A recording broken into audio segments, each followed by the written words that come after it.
Por esa razón, el día de hoy vengo a plantear este tema que trae a colación una alternativa que no es reciente, sino que se ha venido trabajando desde mucho tiempo atrás y que las comunidades campesinas, las comunidades indígenas, las comunidades afro han demostrado a través de los años que es posible alimentarnos a través de prácticas agroecológicas.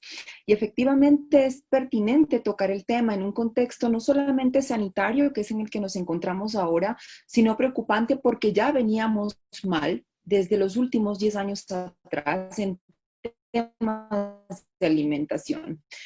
Los últimos 5 informes de la FAO desde el año Por 2016 favor, mostraban revisar para todos el nosotros audio. un incremento de las personas. ¿Perdón? Por favor, revisar el audio. Se escucha entrecortado. Gracias. Ok. ¿Me pueden escuchar ahí? Estamos mejor. Sí, está Perfecto. mejor. Muy bien, gracias. Mencionaba que ya veníamos mal y que los últimos 5 años de los informes que presentaba la FAO mostraba precisamente un incremento de las personas con hambre a nivel mundial.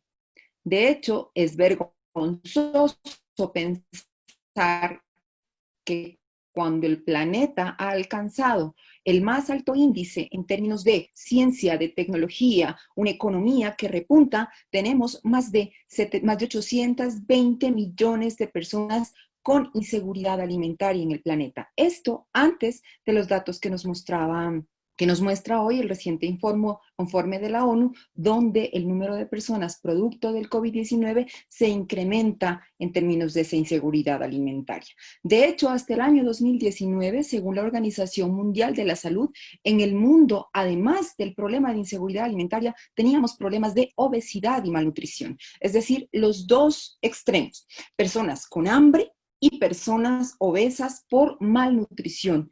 Y América Latina particularmente, donde están ubicados nuestros países, quienes hoy acudimos en el marco de esta cita que nos hace el Parlamento Andino, presentamos también, según palabras del director de la FAO para América Latina, hambre, malnutrición y sobre todo obesidad y sobrepeso como una pandemia, una epidemia ya a nivel mundial y una epidemia particularmente para el caso de América Latina. De hecho, para la región se habla de 58% de los habitantes con problemas de sobrepeso y un 23% de la población con problemas de obesidad. Obviamente Colombia no es ajena a este panorama. Colombia también tiene una población que supera la mitad de su población, pues, con problemas de inseguridad alimentaria.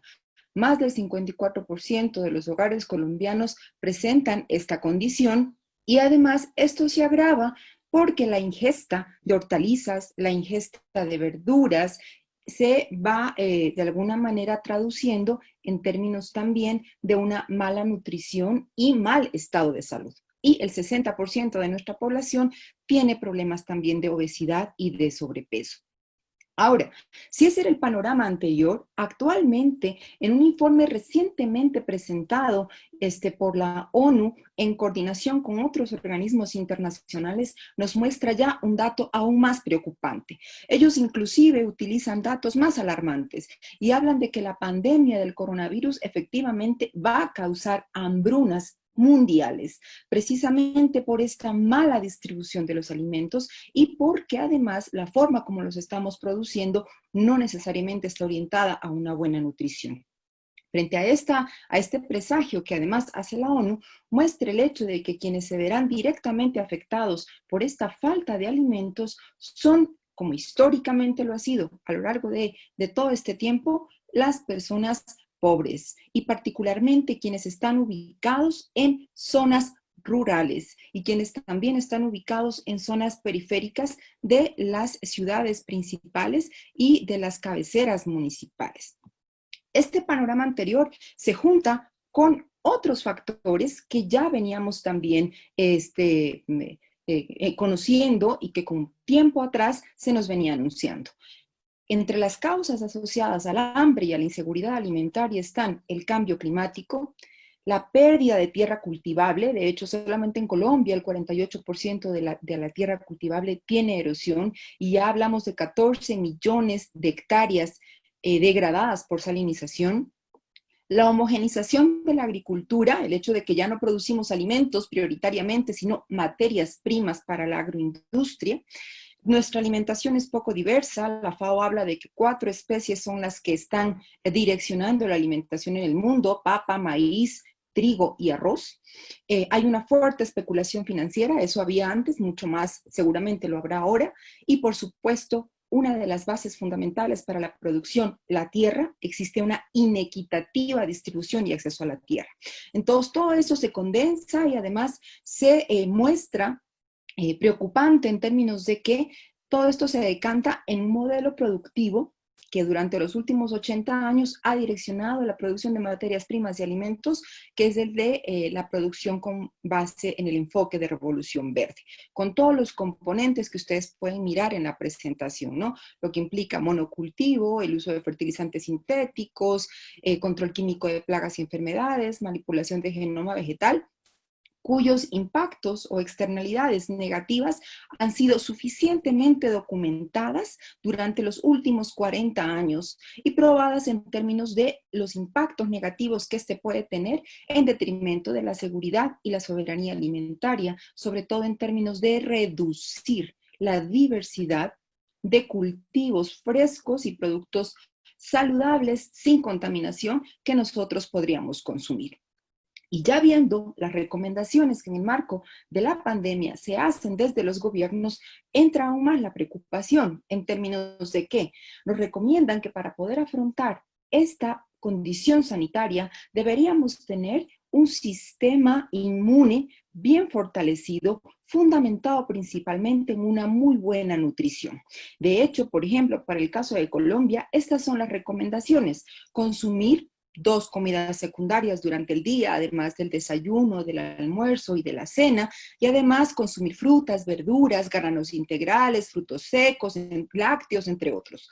Si esa es la condición para estar sanos, inmediatamente pensamos en las cifras de inseguridad alimentaria que tenemos y también pensamos en el hecho de que el país produce, de los 8 millones de hectáreas que tiene disponible para producir alimentos, 60% están destinados a cultivos de corte agroindustrial, quedando apenas un 40% para la producción de frutas y verduras, de las cuales apenas 440.000 hectáreas son destinadas para esta producción a una población cercana a los 50 millones de habitantes. Sumándolo a eso, la falta de acceso económico para poder comprar estos alimentos. Estos anuncios en términos de tener una nutrición variada y suficiente para poder mitigar los impactos del COVID también lo hacen los organismos internacionales. Por ejemplo, la FAO insiste en el consumo de alimentos frescos, ricos en vitamina E y que además cumplen funciones antioxidantes. Eso entonces marca una vez más el hecho de que como no toda la población tiene acceso a este tipo de alimentos, la pregunta que surge es, bueno, ¿y qué va a pasar si necesitamos poder mitigar ahora, una vez más, esta crisis que ya se junta con todas las anteriores en términos de poder tener una alimentación saludable y nutritiva? Aquí nosotros planteamos, y con base en estudios que hemos realizado, y no solamente nosotros como Universidad Javeriana en Bogotá, sino también una serie de universidades en el país y también en la región, que avalan el hecho que la agricultura familiar con enfoque agroecológico es la alternativa. Lo fue antes de la pandemia y lo es aún más en este momento de coyuntura, en el que necesitamos fomentar la producción principalmente de alimentos, y lo digo una vez más, no de materias primas. Que además la agricultura familiar agroecológica pone énfasis en la seguridad y la soberanía alimentaria. En la seguridad porque proporciona acceso, disponibilidad, estabilidad y fomenta la correcta utilización biológica de los alimentos. Además que permite, en términos de soberanía alimentaria, poder permitir el hecho de que cultivemos y consumamos los productos culturalmente apropiables para nuestros pueblos y fomenta la diversidad de especies que no se encuentran en los mercados urbanos, ¿no? Sino que se encuentran forman parte de estas especies mal llamadas, pero que son claves y han sido claves para alimentar a nuestros pueblos andinos. Además, además de la producción primordial de alimentos, la agroecología permite la conservación del agua, del suelo, de la biodiversidad, abastece a mercados locales, porque su lógica comercial no es la misma que la lógica comercial clásica, ¿no? La venta de productos en supermercados. Y además fundamenta el hecho del uso del conocimiento local y la aplicación del mismo para mantener formas productivas tradicionales amigables con el medio ambiente y formas tradicionales de uso y preparación de alimentos. Muchos dicen, bueno, ¿y dónde están las pruebas? Durante los últimos años nosotros hemos llevado a cabo diversos estudios que nos han permitido precisamente mirar cómo contribuye la agricultura familiar con enfoque agroecológico a la soberanía y a la seguridad alimentaria. Y uno de los casos que quiero mostrarles ahora rápidamente es precisamente un trabajo en el que nosotros, con un equipo de investigadores de la Universidad Javeriana, logramos determinar en el departamento de Boyacá, en el centro del país, aquí en Colombia, un departamento considerado la despensa de alimentos del país, un equivalente a la provincia de Chimborazo en el Ecuador, situado también en unas características particulares climáticas muy similares, donde habita una población campesina de origen indígena prehispánico y donde nosotros llevamos a cabo un trabajo que nos permitió, mediante un acercamiento directo con los actores en las localidades, poder conocer cuáles son las características de sus sistemas productivos, conocer cómo ellos cultivan, cuáles son sus prácticas, sus insumos, pero además también saber cómo se alimentan y cómo intercambian monetaria y no monetariamente sus alimentos, pero inclusive también conocer cómo están organizándose al interior de las comunidades para poder de alguna manera mitigar esa falta de atención que históricamente han recibido las comunidades campesinas en nuestros países. ¿Y qué es lo que encontramos? Encontramos gratos resultados y entre ellos podemos decir que efectivamente, a pesar de que son comunidades campesinas que están afectadas por variabilidad climática extrema, como la diapositiva que muestro acá, ¿no? Un incremento de pluviosidad, un incremento de temperaturas frías y temperaturas altas, a pesar de estar ubicada en suelos pobres, en suelos degradados, en suelos que tienen poca fertilidad, baja fertilidad, y a pesar de que en su entorno, ¿no? El paisaje ha perdido la cobertura natural y se encuentran aislados casi como pequeñas islas en mar de monocultivos, en este caso en un mar de monocultivos de malezas. Al interior de ellos pudimos encontrar en cerca de 30 fincas que visitamos en esta última ocasión, una serie de especies cultivadas de manera diversificada, donde la diversidad intra e interespecífica es muy importante.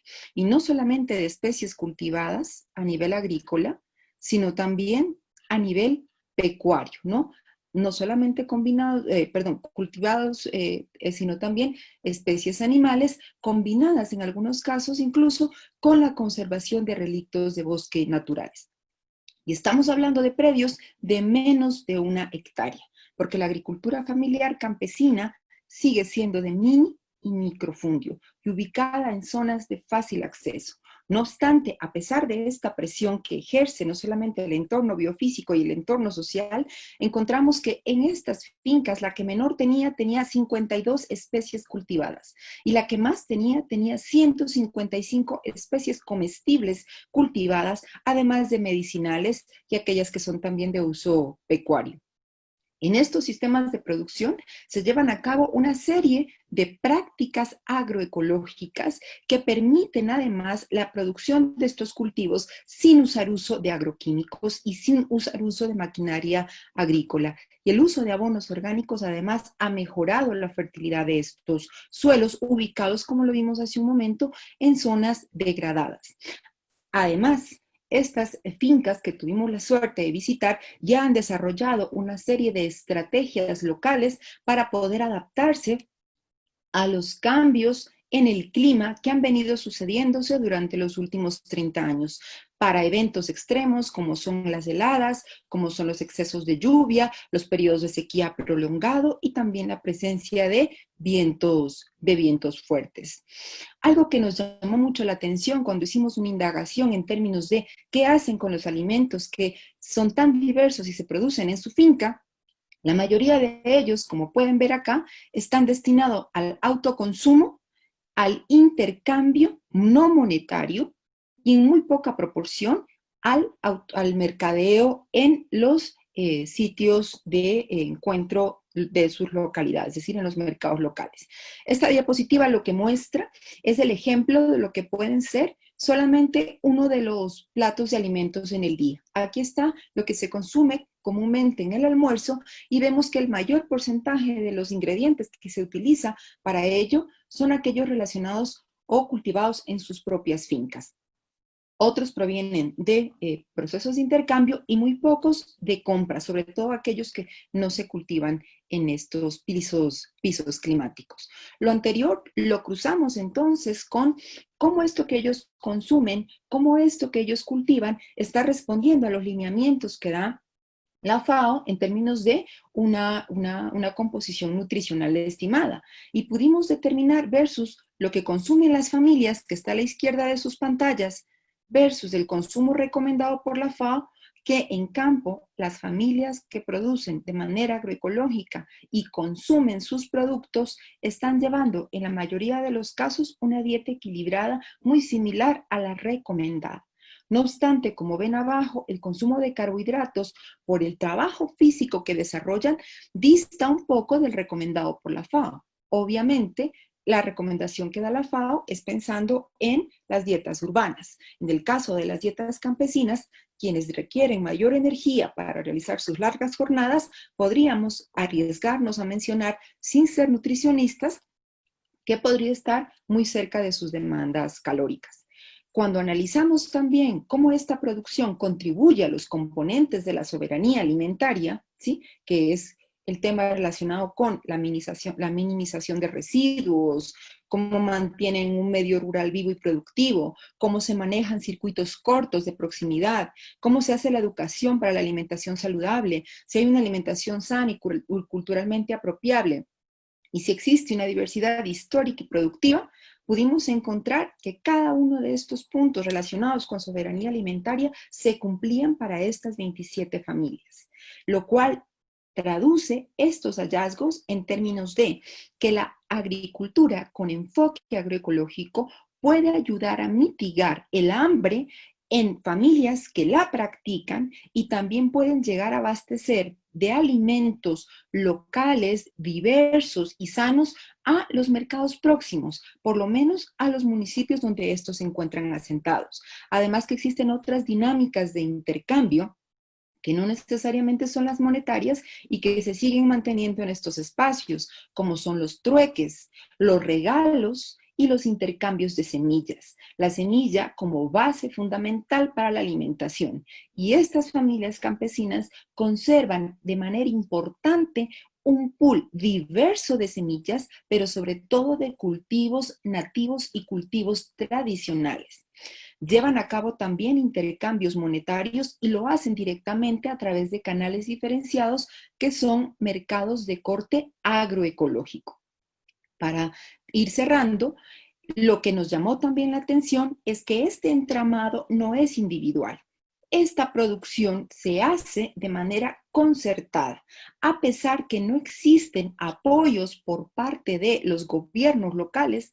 Las mismas organizaciones, los mismos pobladores campesinos, se han organizado y han generado una red de intercambio de información y de intercambio de relaciones con organizaciones campesinas pares, como pueden ver en el diagrama, e incluso con instituciones que no son del Estado, hasta llegar a tener relación con cooperación internacional y con organizaciones fuera de ello.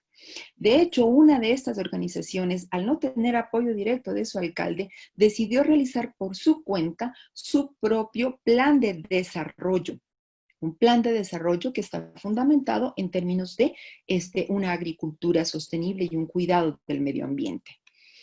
Y esto les ha permitido entonces moverse internamente y poder crear estas asociaciones y también poder gestionar ciertos espacios al interior de sus propios municipios, inclusive hasta llegar a generar este tipo de iniciativas como lo es la Asociación Innovadora de Tubérculos Andinos de Boyacá, y poder conectarse a los mercados urbanos, como en el caso de la red de mercados agroecológicos de Bogotá, donde tienen un nexo a través del mercado agroecológico Tierra Viva, quien mediante, digamos, la conexión de una de las agricultoras puede traer productos de la zona para poder extenderlos directamente aquí en Bogotá. Para terminar, a breves rasgos les puedo mencionar que la producción diversificada de pequeños predios con enfoque agroecológico sí garantiza elementos de acceso, disponibilidad, estabilidad de alimentos frescos y culturalmente apropiados. No ha sido apoyada y hoy más que nunca requiere de ese apoyo estatal y regional para poder catapultarse y poder visibilizarse, ¿no? Y además, lo que pudimos encontrar es que efectivamente pueden permitir abastecer directamente mercados locales y así poder reducir la alta dependencia que tenemos de mercados externos. Por ejemplo, Colombia importa más del 30% de sus alimentos y precisamente lo que importamos es lo que nosotros podemos producir, frutas y verduras, ¿no? Para la discusión más adelante a lo largo del foro, que espero pues los otros colegas lo vayan ahondando, quedan entonces algunas recomendaciones en términos de cómo podemos nosotros apoyar estas iniciativas, que no son aisladas. A lo largo del territorio existen muchas experiencias de agricultores con enfoque agroecológico que de hecho en esta coyuntura han venido suministrando los alimentos a las ciudades. Y está el hecho de apoyarlos, fortaleciendo sus procesos de capacitación y acompañamiento, fortalecer todos los temas de extensión rural, todos los temas de transferencia de tecnología orientados a procesos de reconversión hacia la agroecología. Hay que apoyar marcos de gobernanza local, impulsar los liderazgos locales que los hay y los invisibilizamos, fomentar el capital social, animar las redes de cooperación, visibilizar y valorar aún más el conocimiento local, diseñar y promocionar canales alternativos de comercialización. Varias de estas experiencias las veremos en el desarrollo de este seminario. Oferta, por ejemplo, de una canasta de bienes desde los territorios. Fomento y apoyo de actividades alternativas y productivas externas. Para más información pueden encontrar producto de nuestras investigaciones en estas publicaciones, que igual pueden bajarlas directamente, donde pudimos llevar a cabo un trabajo con colegas de otros países, donde pudimos evidenciar que efectivamente la agricultura tradicional puede contribuir a la seguridad y a la soberanía alimentaria en nuestros países. Muchísimas gracias por su atención y quedamos entonces atentos a las preguntas que nos hagan después del primer bloque.